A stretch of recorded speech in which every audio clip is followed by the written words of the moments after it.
प्रशासन आणि लोकप्रतिनिधी हे लोकशाही पद्धतीमधील महत्त्वाची भूमिका पार पडतात। दोघेही समांतर पद्धतीने काम करत गेले तर नागरिकांच्या विकासात किंवा अडचणीत कधीच बाधा येत नाही। मात्र हल्ली सरकारी अधिकारी किंवा यंत्रणा काम करत नाहीत अशी ओरड लोकप्रतिनिधी करत असतात। मात्र लोकप्रतिनिधींनी मनावर घेतलं तर खूप काही करणं शक्य आहे। देशाच्या पंतप्रधानाची घोषणा केली तर त्याची गाव पातळीवर अंमलबजावणी होणं तितकंच महत्त्वाचं आहे आणि याच गावचा प्रमुख असणाऱ्या सरपंचाची सुद्धा तितकीच महत्त्वाची भूमिका असते आणि यासाठी एका सरपंचानं लाच सोडली आहे। कोण आहे तो सरपंच आणि कशासाठी त्याने लाच सोडली आहे पाहूयात एक विशेष रिपोर्ट। गाव आणि गावाच्या नाना तऱ्हा, त्यातल्या त्यात गावाच्या सरपंचाचा रुबाब तर काही औरच। मात्र याला दक्षिण सोलापूर तालुक्यातील तांदुळवाडीचे सरपंच सिद्धेश्वर हेले अपवाद म्हणावे लागतील। डोळ्याला चष्मा, कडक इस्त्रीचा सदरा अंगावर असलेल्या सिद्धेश्वर हेलेंच्या पायात मात्र आपल्याला चपला दिसत नाहीयेत। गेल्या 13 महिन्यांपासून ते अशा प्रकारे अनवाणी फिरतायत। आपल्याला वाटलं असेल की त्यांनी वैयक्तिक कोणता नवस केला असेल, तर तसं नाहीये बरं। त्यांनी वैयक्तिक नवस केलेला नाही, पण त्यांनी नवस बोललेला आहे तो गावासाठी। गाव हागणदारी मुक्त होईपर्यंत चपलाच घालणार नाही असा त्यांचा पण आहे।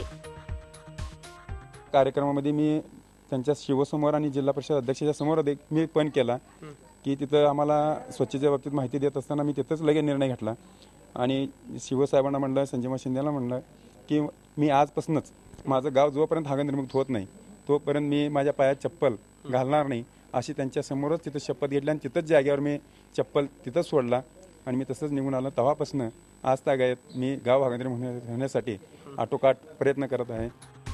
हैदराबाद सोलापूर महामार्गावर तांदुळवाडी गाव वसलेलं आहे।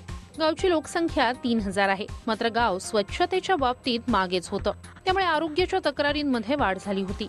त्यामुळे गावाचं सामाजिक स्वास्थ्य सुद्धा बिघडत चाललं होतं। त्यातच पंतप्रधान नरेंद्र मोदींनी स्वच्छ भारतचा नारा दिला। त्यामुळे देश स्वच्छ व्हायचा असेल तर आपला गाव आधी स्वच्छ करण्याचा निर्णय सरपंच हेले आणि त्यांच्या सहकार्यांनी घेतला। नुसत्या चपला न घालण्याचा पण न करता स्वच्छतेचं महत्त्वही त्यांनी घराघरात पटवून दिलं। आधी घरात शौचालय बांधायला नकार देणाऱ्या गावकऱ्यांना आता हळूहळू स्वच्छतेचं महत्त्व पटू लागलंय। एक एक करत आता गावात तब्बल 90 लोकांकडे शौचालय आहेत। आधी बेकार अवस्था होती, चिखलात बाहेर जावं लागत होतं आणि ह्यांच्याकडून पण आम्हाला 12,000ची सोय झालेली आहे। सोय पैशासाठी केली का? नाही, आमच्या जीवासाठी केलं। म्हणजे आम्ही पण आजारी पडत होतो सारखं बाहेर गेल्यामुळं, आमची मुलं पण आजारी होते। मग ते शौचालय चालू झाल्यापासून काय नाही। जी आतापर्यंत जी गावामध्ये अशा प्रकरण घडत नव्हते, परंतु माननीय सिद्धरामजी हेले साहेबांच्या प्रकल्पातून त्यांच्या प्रयत्नातून जवळजवळ 80 लोकांना जे डासांचा त्रास होत होता, चिखलांचा त्रास होता, बाहेर जाण्यासाठी लोकांना पावसाळ्यामध्ये त्रास होत होता, थंडीमध्ये त्रास होत होता, अशा सर्वच लोकांना जरा त्रास कमी झालेला आहे आणि जवळजवळ 80 ते 85% ह्या गावामध्ये शौचालय पूर्ण झालेले आहेत। इथल्या गावातल्या महिलांना आधी बाहेर जावं लागत होतं, आता पूर्ण गाव हागणदारी मुक्त झाले। आधी रोगराई, बाहेर शौचालयात गेल्यावर रोगराई पसरत होती, पावसाळ्यात भरपूर अडचणी, पावसाळ्यात बाहेर गेल्यामुळे चिखल, त्याच्यामुळे पसरणारे रोग, त्याच्यामुळे होणारे त्रास, लहान मुलांना, बायकांना, सगळ्यांना त्रास होत होता। आता पूर्ण गावात हागणदारी मुक्त झाल्यामुळे रोगराईने काय नाही, आरोग्यदायी गाव झाले। आता गावात केवळ 10% शौचालय बांधणं बाकी आहे। ते काम सुद्धा प्रगतीपथावर सुरू आहे। त्यासाठी सरपंच हेले काम करतायत। मग त्यासाठी तालुक्याचं ठिकाण असो वा जिल्ह्याचं ठिकाण असो, कुठे फिरणं असो, तिथे सगळीकडेच त्यांचा अनवाणी प्रवास सुरू आहे। आधी मस्करी करणारे गावकरी मात्र आता त्यांचा आदर करू लागलेत।